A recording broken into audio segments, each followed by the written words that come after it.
everybody. Welcome to the Abroaders Travel Podcast, your weekly meetup with thousands of entrepreneurs, hustlers, creators, nomads, ninjas, wanderers, and world changers, all seeking to build the skills and connections to live a life without borders. If you want to learn more about what we do or download our entire podcast archive, check out the website, abroaders.com. Happy Wednesday morning and welcome to another episode of the Abroaders Podcast. I'm Eric here with AJ in Austin, Texas, checking in from Capital Factory downtown. How's it going, AJ? Man, going well. It's about 7 o'clock on Monday. We're recording this. It's been a good long day. We actually it was really cool. We met with Ross, who is involved with the Abroaders company now. He's a longtime podcast listener, and we kind of got in touch with him. So it was cool to meet face to face with Ross. We've been in touch with him for a long time, so it was cool to hang out with him and Jake. Kind of, we had the majority of the team in one spot, which was always fun. Yeah, it was a really good meeting. Always fun to meet up with listeners. And Ross has got a pretty cool story as far as his experience with points and miles and travel hacking has totally opened up, a lot of opportunities for him. So it was really cool to hear kind of about his experience in transitioning to location independence and using points and miles to move around quite a bit. Sounds like he's been to some pretty interesting places, especially places that are kind of dear to our hearts in South America, in particular Brazil. So it was super fun to talk about that and just talk a little bit about what's going on with the Abroaders. So I had a great time and it was a cool meetup. Yeah, man. Speaking of cool places, man, share with the people your experience. You had a little short stay in Mexico City, man. I'm jealous. It's on my list of cities to check out, and it's not that far away, but I've just never been. Yeah, it's been on my list for a long time. I've been a couple other places in Mexico, but this is the first one that really felt like an authentic Mexico experience. Most of my other travel experiences in Mexico have either been right across the border. My mom's parents had a place in Nogales. Or in Green Valley, Arizona. And so that's right across from Nogales, Mexico. So I've been there a couple times, been to a couple of more resort-like places on the beach in Mexico. But boy, man, Mexico City, I mean, first of all, absolutely a huge city, very similar experience flying into Mexico City as I had in Sao Paulo. We've done that trip a lot of times. And for those of you who haven't, flying into Sao Paulo, you're basically over buildings for like 25 minutes, the last 20 minutes to 30 minutes of your flight going 500 miles an hour. And that was the exact same experience that I had. It was crystal clear. It was just a beautiful day. And it was amazing how long it took to get to the airport and how far the city it's out to the horizon, even when you're at like 10,000 feet. So it was pretty to see just the experience there. Yeah, for people that aren't aware, Mexico City is one of the biggest cities in the world. So Tokyo is the front runner. They're out ahead of everyone. But after Tokyo, I mean, Mexico City's on a short list with a couple of cities in India, Sao Paulo, Brazil. I mean, depending on how you calculate, I mean, it's a top 10 city in the world as far as just sheer population. There's just a bunch of people there. Yeah. So as far as the experience, first of all, this was a super short trip. So I was only on the ground in Mexico City for about 2 days. So 48 hours is not nearly enough time to really explore, but got out to a couple of different neighborhoods and just the place is just exceptionally cool. So we stayed actually at the airport, just cause we didn't want to take bags all the way downtown just to have to turn around in a couple of days. So we stayed at the Courtyard Marriott, which is attached to the airport, a really good property to stay at. That was a great experience. And the airport, unlike Guarulhos in Sao Paulo, is super close to downtown. So it was only about a 10 to 20 minute drive to get to like all the neighborhoods that I wanted to see. Uber is exceptional there in terms of availability and price. I was telling you before we started recording here. So the situation, I actually talked to a couple of the Uber drivers in detail about how it is driving there. And it's one of those scenarios where the supply just dramatically exceeds the demand. And when you go to call a car, there's like 10 that are in the area. There were times that we ordered an Uber and it was like sitting across the street, like waiting for somebody to request. There's one of the guys told me he thinks there's like 30,000 Uber drivers that are active in Mexico City. I don't think we ever waited more than 5 minutes. So it was super convenient. And this great user experience as far as not having to wait. And you said it was really affordable too. Getting from the city to the airport was like pretty less than affordable. $7 every time. Jeez, Like wow. six to $7 was the average to drive basically across town. Traffic was bad in some situations, but not crazy. I mean, definitely not as bad as I've experienced in some other places like Bangkok or Sao Paulo, where you're just not moving. But you know, I could certainly see if you were going the wrong place around rush hour that it could be. You definitely want to build in some extra time in Mexico City. But beyond just the logistics, like we got around to Condesa was one of the areas, and Roma and the Historic Center. Those were kind of the three areas that we spent a little bit of time in.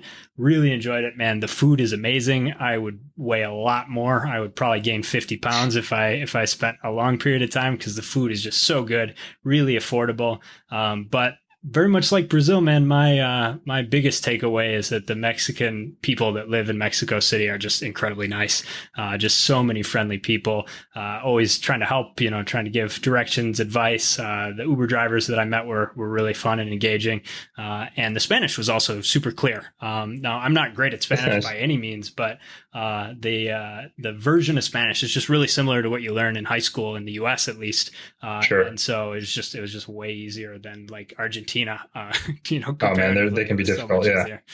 So yeah, good trip. One, I guess, travel hacking tip takeaway for this. So I met Gabi in Mexico City. She flew from Brazil. I flew from Texas. And we had one kind of almost catastrophe, almost big problem. She got to the airport and she had booked on a flight operated by TAM using American Airlines miles. And we booked out of my sister's account, just one of those like switcheroos. I let my sister Sarah borrow some miles a while back. So we booked for Gabi. And when she got to the airport, they couldn't find her reservation. So I freaked out. I was like, oh God, it's gotta be because it was booked out of another account. They thought it was fraud. They canceled. And the takeaway here was that TAM did not have any ability to find it by the record locator that American had given me. Often when you book partner flights, the partner record locator is different than the one that you use with the loyalty program. So in other words, I booked through American. American gives you a 6-character record locator. And that's what I gave to Gabi for check-in. And the TAM one was different. I ended up calling American and asking them to look up the record locator for TAM system. That was what ended up working, and they found it. I'm not sure how much of this is on the staff from TAM just not being super familiar with reservations booked through partner loyalty programs, or what the deal was, but it worked out. But the takeaway is definitely, if you book through an airline or you book a flight on a carrier that is not the same airline as the frequent flyer program you booked through, you want to double check and see if there's a partner record locator. And you'll probably have to call to do that, but it's certainly worth it to know what that is before you get to the airport and have a potential crisis on your hands of not finding that reservation.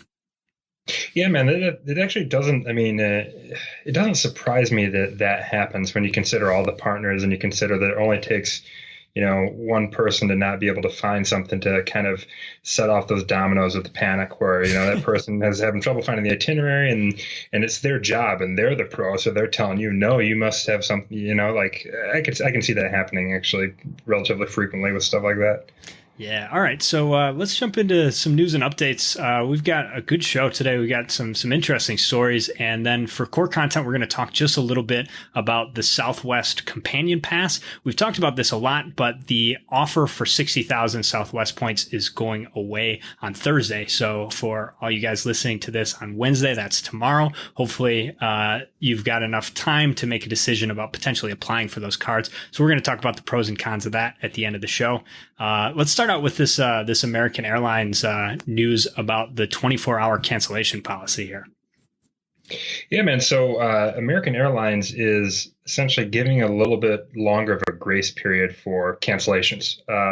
So previously, the Department of Transportation mandated that all airlines allow passengers to have a 24-hour period where they could get a refund on their flight, even if it was a non-refundable flight. Yep. However, the caveat there was that is for 7+ days out of travel, and American Airlines changed their policy where they give you an extra 5 days. So 2+ days out, they will allow you to refund your ticket, even if it's non-refundable, as long as it's within 24 hours. Yeah. So, it's 7 days before departure. Now, most people book way more than 7 days before departure, but miles can be a great way to book tickets that are really close because the paid price of tickets goes up a lot.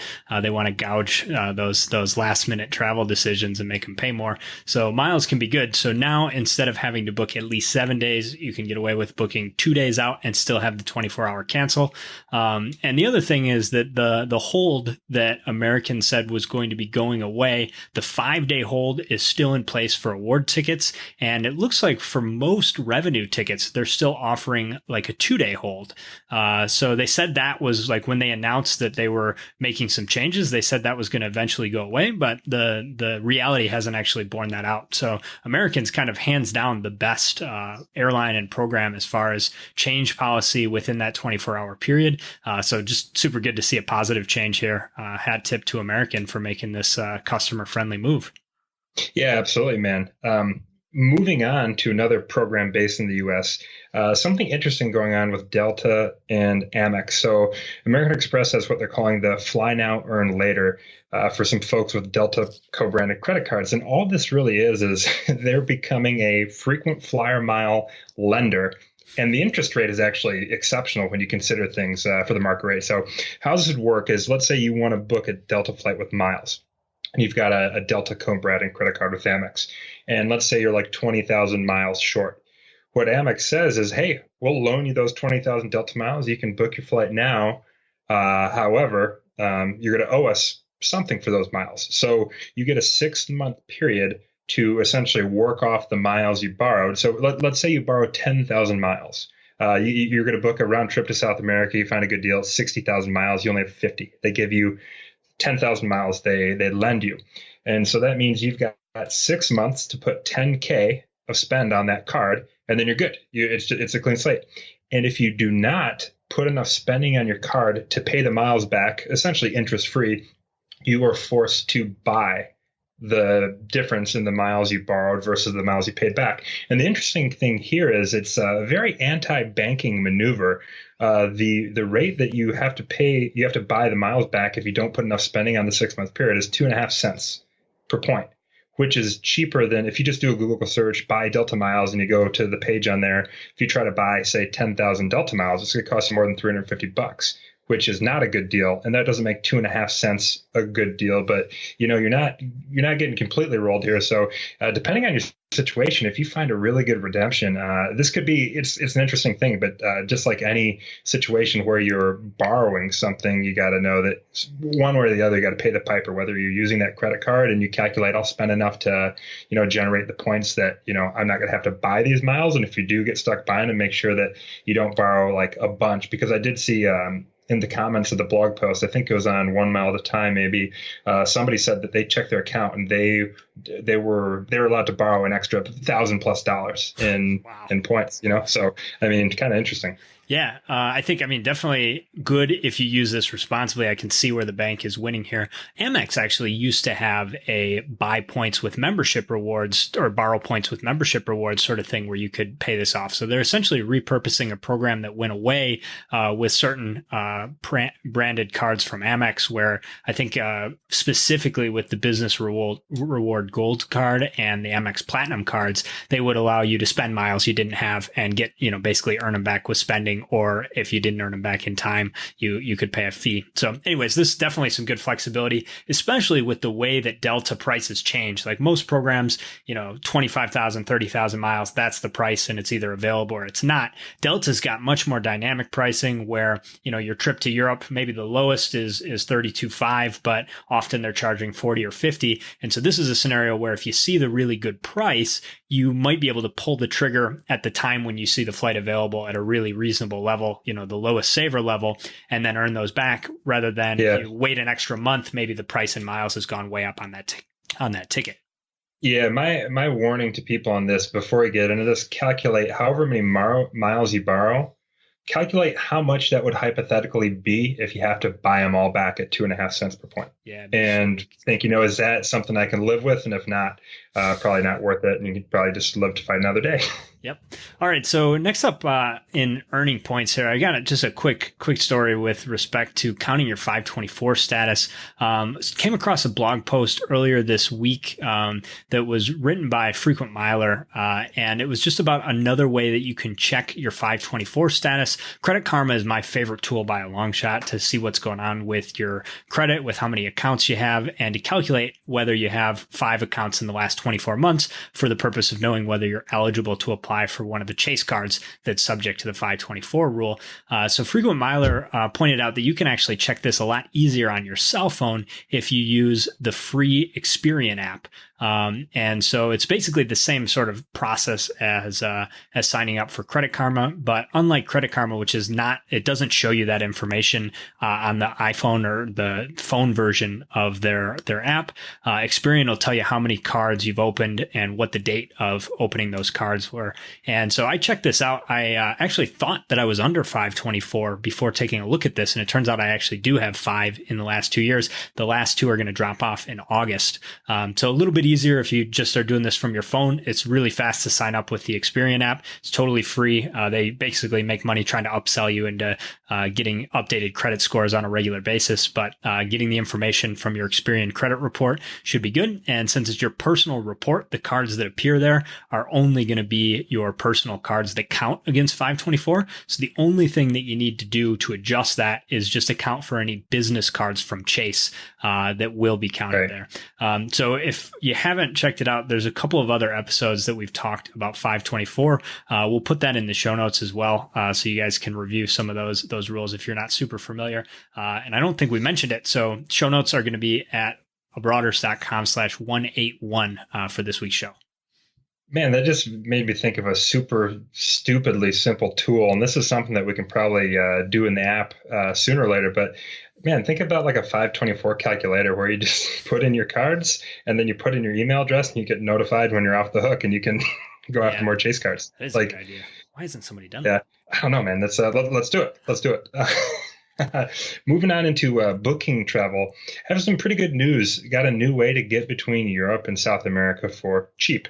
So that's a notoriously expensive route, whether you're going to buy flights or whether you're using miles for flights. And Norwegian has announced that they're adding a route between London and Buenos Aires. So that is a pretty cool Fifth Freedom route.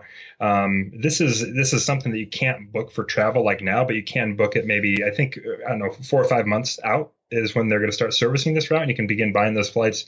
Looks really promising. We're talking about economy class for give or take $500, when it's all said and done, $400 or $500. And then what's really cool is the premium cabin space is well under $1,000 on a lot of these dates for a round trip between London and Buenos Aires. And that's a long flight.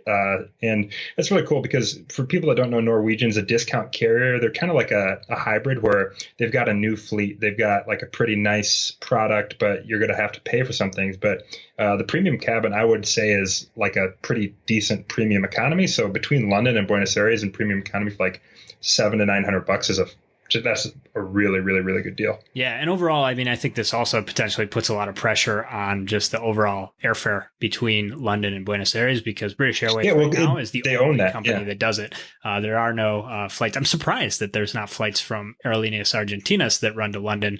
But if they are, at least it wasn't in the lookup. I didn't see any when we looked at this. So if it's just British Airways, Norwegian in this market's probably going to help every flight, not just the Norwegian operated flights there. Yeah, exactly. So next up, I want to talk real quick about this story with Qatar Airways. We've had them in the news quite a bit because of the ban by a bunch of the countries in the region of flights to and from Qatar, the United Arab Emirates, Saudi Arabia, all the countries just in that area have banned them from flying over their airspace. Yes, Egypt as well. So it made, number one, flights in and out of Doha are taking this very, kind of out of the way route that goes over Iranian airspace to be able to take travel to Europe. So I think, in addition to the travel ban from the US, this has just really hurt Qatar Airways.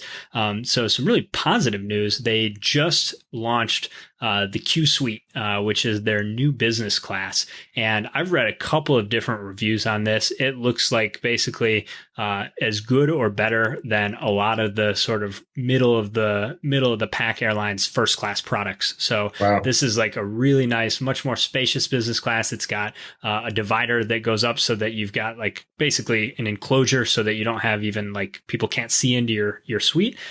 Just really good food, really good service. Qatar has always had a really nice product anyways, but this is just a big time level up. And they've rolled it out on some of the first aircraft. This is one I would definitely try. And the business class availability has been exceptionally good for the flights that are operated on these new aircraft or these aircraft that have installed the new business class product. So it's called the Q Suite. We've got a link in the show notes that gives you a little more detail because not all of their flights out of Doha obviously are going to have this. So you want to make sure you pick the right one. But just taking a look at the British Airways site, which is one of the best ways to look for Qatar Airways award availability, there's a ton of space, like five seats plus on a lot of these routes that are available. So if you're traveling with a companion, especially the middle section, so it's a 1-2-1 configuration, and the middle section is just designed for people traveling together. You've got like the bed folds out, the divider goes down, so you're basically like able to just like have a lot more contact with your travel companion. So this looks like a really cool option, and because of the middle ace position, this is also a really good way if you're on the East Coast, especially to be able to connect to Asia through Doha, and also that's one of the only ways that you can use One World miles to get to Africa. So this is just great news all around, just a really good product, and hopefully this gets some of the other airlines to up their level a little bit. Yeah, man, put a little pressure on them. Man, this situation in the Middle East is crazy. Like I'm curious how much longer this is going to last because I know it's putting some serious pressure on Qatar Airways. It's not what they're having to do right now is not sustainable. Yeah. And what these other countries are demanding just seems just utterly unreasonable. One of the demands they made is that they have to essentially just discontinue Al Jazeera, which is like the national news. Yeah. But I guess it'll be interesting to see what happens here. I think some other people may have to step in.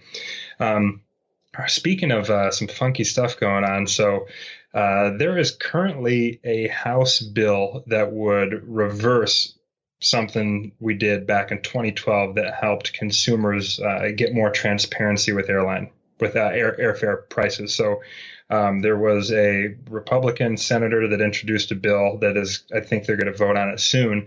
And it would allow airlines to essentially advertise just like their base fares on, flight comparison websites and on their own websites, which would pretty much, all that would mean is that as a consumer, if you're seeing the price an airline is showing you, that's actually not the price for you. It would be excluding taxes and fees, where the airline lobby is saying, hey, guys, no one else has to put taxes and fees into the price of the product. This is unfair. This is unfair. And so they got somebody on board with trying to help them out. So if this bill was passed, that would mean when you're shopping around for a flight, the price that you see is not actually the price that you're going to pay.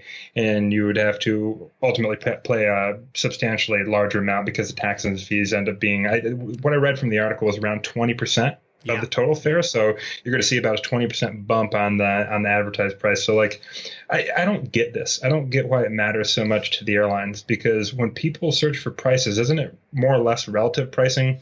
Who's got the best deal? Who's a little bit more? I mean, it's not going to give any one airline a particular advantage. Maybe in the aggregate, consumers will maybe buy more flights because they'll get tricked into thinking they're cheaper. Like, what the hell does it matter for the airlines? I don't get it. I don't know, but they are lobbying hard. And it just so happens that Mr. Schuster, who is the Republican from Pennsylvania that introduced this bill, is like dating an airline lobbyist. So I guess it's kind of obvious what's going on there. But hopefully this doesn't go into effect. It's still not been passed. This is just a bill being debated. If you're the type of person that calls your representative about things like this, this is definitely one that I plan to just drop a quick message if it gets out of committee, because that sucks. That's not good for anybody but the airlines. Yeah. Hello, Mr. Representative. I'm very disappointed that it appears somebody else is just giving their girlfriend a huge favor. Like, this seems kind of absurd. Can you not be on board with this? Can you represent me, please? Man, transparent pricing. Like, it's so obvious. Like, it's definitely in our best interest, but I don't know. All right. So next up, we got some more politics stuff that's involved. I want to touch on the travel ban and also the electronics ban expansion. So we got two new news on both of those fronts. Just recently, so right before we started recording, the Supreme Court has just given a partial green light to the Trump travel ban for Iran, Libya, Somalia, Sudan, Syria, and Yemen. A little bit of backstory. So previously, when Trump put through this executive order, it was blocked by the Fourth U.S. Circuit Court of Appeals, 10-3 in May, basically blocking the policy, saying that the ban was directly, pretty obviously directly targeted at Muslims, and that just wasn't okay. And then also the Ninth Circuit Court in June basically said the same thing, said that we weren't going to allow this to happen. And so the Supreme Court's going to hear this in October. And it looks like until then, this has been lifted. So the travel ban can go into effect with one exception. And it is an important one. Basically, people that have a close relationship to someone in the U.S. can still enter the country. So if you know somebody in the U.S., if you have family, you're going to be able to get around that. But for folks from those 6 countries, the travel ban is going to be in effect at least for the next 90 days. And we'll see what happens with the Supreme Court review of the case in October. Man, that's pretty wild. It's kind of disappointing. Be interesting to see what happens after this short-term period. Kind of speaking in the same space, the electronics ban all comes back to the same thing, whether it's warranted or not, the fear of terrorism. And so there's an interesting development about this electronics ban is likely to expand amongst different airports in the Middle East, Africa, and Europe. However, man, I need to pull up his name, but it looks like the airports that are currently dealing with this electronics ban, as well as like the 70 other ones that are currently being targeted, are potentially being given an out, depending on if they're able to pull it off. So this is actually John Kelly, who is the Secretary of the Department of Homeland Security. And essentially what he told CNN was, we've got 70 airports that we're targeting that we're looking at doing the electronics ban with as well. However, we will not do that if they meet a list of, it's like 8 or 9 or 10 things, which would be additional screening for airport employees, because when you look at what happened with that Russian jet leaving Egypt, it looked like an insider that worked at the airport let somebody plant a bomb on the plane. So things like that. And essentially, these airports would also need to agree to buy whatever technology is available that is supposedly going to offer better security. So, and he also, the thing that I thought was interesting, the current airports that are under this, he said, absolutely, these airports would no longer be under these new rules as long as they play ball with us. So that essentially means buy the best technology that's readily available to screen security, and then also doing some things at the hiring level of the airport. But it seemed like quite a bit. But either way, I guess the moral of the story is, it looks like we're going to see an expansion of the electronics ban unless these airports really get on board and pretty much do what we say. Yeah. Well, the interesting thing, I guess, if you take the view that this was inevitably going to apply to Europe at some point anyways, the good news is that many of the major hubs in Europe, that lots of people from the U.S., I mean, frankly, not that many people are traveling to Africa and the Middle East from the U.S. I mean, certainly some, but it's nowhere close to the number of U.S. bound flights that are coming from Europe. And so if you kind of take the approach of like, well, this was maybe going to happen no matter what with Europe, it's really good news that there's this option to get out, because airports like Frankfurt are not going to have any trouble upping the security standards and making it possible. So it may shift where, the majority of U.S. passengers travel from, but as long as there's a way out that's achievable for, at least governments in Europe that have some additional resources. And I mean, frankly, there's a lot of countries in the Middle East that have a ton of money, relatively small populations, lots of natural resources that have the resources to do this. So I think this out is a really good thing, especially if you think that eventually this was going to happen with the electronics ban. So something to keep an eye on, and we'll certainly keep folks updated as we learn more about this this ban getting rolled out. Okay, so next story, changing topics here. I wanted to mention this because this is a pretty cool deal. Sprint is offering free service for a full year if you transfer over from one of their competitors. And they also have basically carbon copied the T-Mobile data plan thing where you have unlimited international data, albeit at 2G speeds, so not fast enough to watch video and stuff like that, but data and text for like email and 20-cent calling. So really good opportunity here if you are with Verizon or AT&T and want to have access to a carrier that allows you to have phone service without paying a bunch extra when you travel. They're essentially, it looks like, going to, as long as you have your own phone that's unlocked and not basically locked to one of the competitor carriers. And this is only through June 30th. So you got 2 more days to sign up with Sprint, but free year seems like a pretty awesome deal. Yeah, man, really good deal. I would definitely have people check if they're thinking about this. If you're where you live has really bad service, maybe reconsider, but look into it.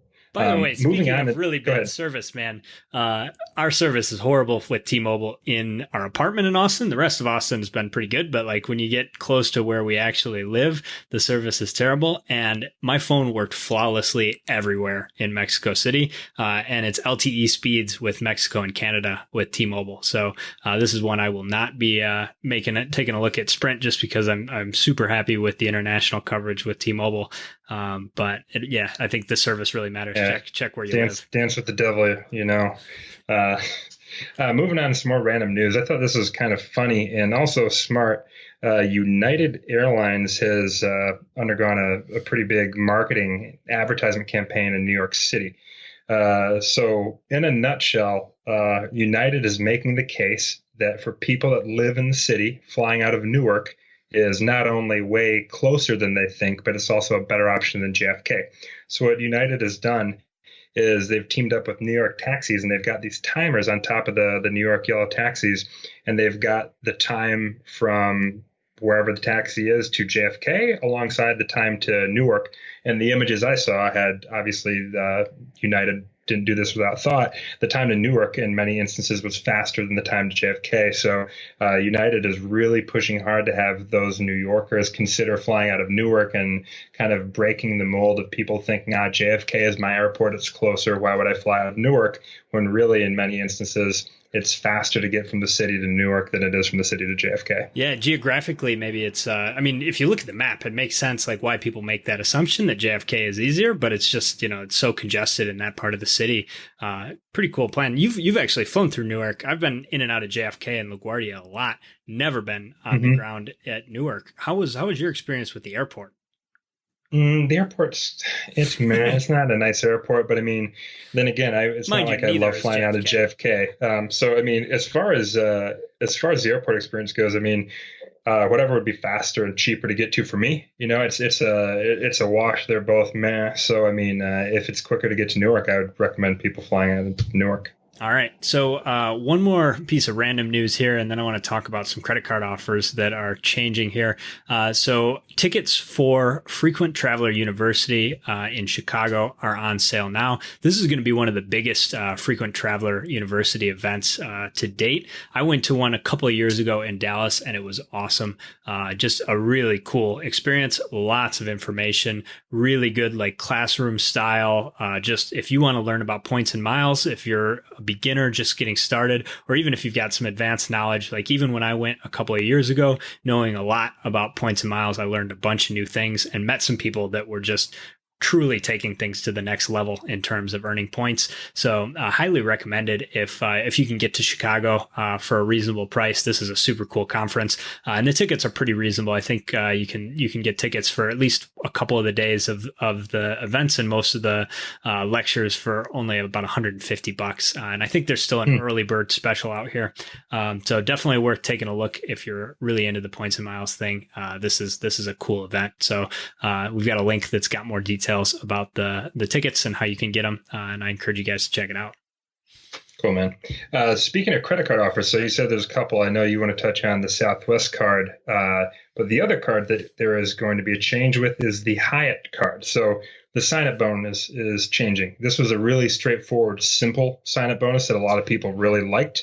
which makes sense. And the current sign-up bonus that's going to go through June 29th is you get 2 free nights, hotel category 1 through 7, just use as you please, pretty much was the deal. Yep. And that is going to be changing. And the new bonus is going to be 40,000 points. So, man, in my opinion, on the surface, if people are really crying about this, I don't know. Like, I think that this is not a bad thing, because if you look at it, if you look at how many points it costs to book a room category 1 through 7, so you get those 2 nights, which is cool. But if you really want to stretch your points, getting 40,000 points is better, because you could stay, five times at a category 2 hotel, or you could stay 3 times at a category 3, or you could stay, a couple times at a category. You can do more with your points. So if you max out that 2 free night thing, that's 60,000 point value. So it's 30,000 points for a standard room at a category 7 hotel. So you're looking at 60,000 points.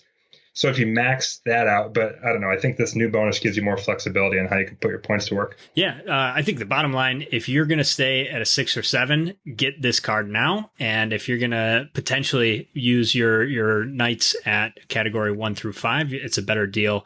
Five's a break even. So 40,000 points is also 2 nights at a category 5. If you're going to stay at a place like the big ones are like in downtown Paris, the Park Hyatt in Paris, Park Hyatt in Sydney, Park Hyatt in London, the Maldives, those are all 6 and 7 category hotels. But if you think you might be going to properties that are lower in the category, go for the points and wait a couple of days and sign up. This card is not subject to 524, which means that if you have more than 5 applications in the last 2 years, you can still get it. However, it counts against you. So if you're under 524, you probably don't want to apply for this. So you can get one of the other cards from Chase that does have those rules. Mm-hmm. Makes sense, man.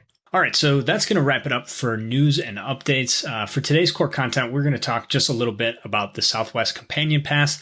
There is a deadline that we just found out about for the current offers, which are enough on the Southwest cards from Chase to get the Companion Pass by meeting spending requirements on a couple of credit cards. And so we wanted to talk about this. I got a great listener question about whether or not the Southwest Companion Pass made sense.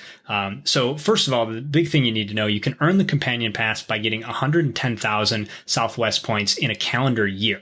So usually it makes the most sense to try and get the Companion Pass in January or at the beginning of the year, because you get the remainder of the current year and all of the next year to use the Companion Pass. The way it works is it's buy one, get one free when you're traveling with your companion, and that applies to bookings with points and bookings with cash. So if AJ is my companion on the Southwest Companion Pass, I find a 20,000 Southwest point redemption. I pay 20,000 points plus $5 in taxes and fees, and AJ gets to travel for free. He just pays the $5 in taxes and fees. So this is a really good deal. There's other companion passes out there from Alaska and Delta, and they don't even come close. And so the listener question here was basically, does it make sense to sign up as late as July or June for the Companion Pass, knowing that I'm only going to get the remainder of 2017 and all of 2018? Does it make more sense, in other words, for me to wait until next year? And so I think the answer on this, we've talked a lot about trying to optimize in the past, but the big thing is right now, the bonuses on these cards are 60,000 points. And so it's possible to get the Companion Pass right now. And we don't know if it's going to be possible in January or at the end of this year. It's very possible Chase could be offering 30,000 points on these cards, and the Companion Pass is just out of reach. So my advice, I don't remember the listener's name that emailed me about this. My advice was to go for it. Number one, just you're going to be able to get huge value. The Southwest Companion Pass, again, with the buy one, get one free, means that 120,000 points are going to get you about $3,500 off of domestic flights if you always use your points and fly with your companion. So that's a ton of travel. And you're going to get close to 18 months if you sign up and get this Companion Pass right now. And yeah, so man, that's a good deal. Yeah, I think it makes sense to go for it now, because there's no guarantee that there's going to be a really good offer like this come January or whatever. So I mean, yeah, in theory it would be perfect if you could get it in January, but this is really good. So if you're doing a bunch of domestic travel, if you and somebody else want to do a bunch of domestic travel, or Mexico, Caribbean, Dominican Republic, I mean, this is about as good as it gets. Not to mention, after you use those points and you save your $3,500, you're getting your buy one, get one free privileges all the way through 2018. So, right. Yeah. So for buying tickets, even if you use all the points, you've still got that benefit. And the other thing that I mentioned, now it depends also with the status of whether you're both eligible to get these cards, because they are subject to the 524 rule. But one thing to keep in mind is if you do this now and you use your companion pass all the way through the end of 2018, it's possible that your companion can get if this deal is still going, obviously there's no guarantees, but if you know that you're also going to be doing a bunch of travel in 2019 and 2020, your companion can still go after the companion pass at that point. So there's a strategy there where potentially person one can do it right now. You got travel for the next 18 months. And then if the deal's still around, awesome. Person number two can go for the companion pass after that. Yeah, absolutely, man. So as far as the nuts and bolts of these offers, so there's two personal cards right now. There's the Southwest Rapids Rapid Rewards Premier card, and then there's the Southwest Rapid Rewards Plus card. Both of them giving away 60,000 Rapid Rewards points after spending $2,000 within the first 3 months. So I guess the math you want to do here is, are you going to be able to spend $4,000 or find a way to generate $4,000 and spend over a 3-month period?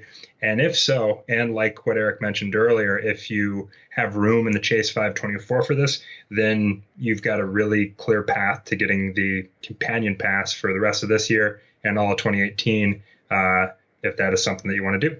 Yep. And one last thing, as far as eligibility, the person that I talked with about this did successfully sign up, and they actually did both personal cards. So that was something we weren't 100% sure. Obviously, that's only one data point, but it is possible to get both versions of the personal card at the same time, applying, more or less on the same day. So if you don't have a business and you're not really feeling comfortable applying for a business card, that's an option to get both the personal plus and the premier version. And finally, if you are interested in taking advantage of this offer, Erik and I would greatly appreciate it if you went to abroaders.com/181 and looked in the navigation of the website and just follow the credit card offers link. That'll shoot you over to our partners at creditcards.com. If you decide to get this card, we will get a commission. That would be greatly appreciated. It'll go right back into the podcast.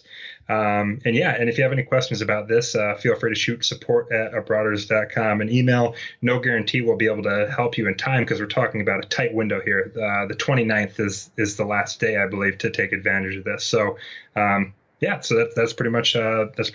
That's the nuts and bolts of this offer. Certainly can help you with the booking if you do end up getting this offer and you have questions about using the companion pass. We've booked a lot of travel with folks doing this, so super good deal. Best of luck to everybody. Hopefully you guys catch this news before the offer expires. Again, should be sometime Thursday that they're taking the links down. That's going to wrap it up for this week's show. All the notes to news items and the core content stuff we've discussed at abroaders.com/181. AJ and I will be back next week, 8 a.m. Eastern Standard. Wherever you are, travel safe. Cheers. Hey, Broaders, don't be shy. Hop over to the website and join our email list for exclusive travel hacking content. If you like what we're up to, the best way you can support the show is by leaving us a 5-star review on iTunes. Lastly, we would love to hear from you, so send your show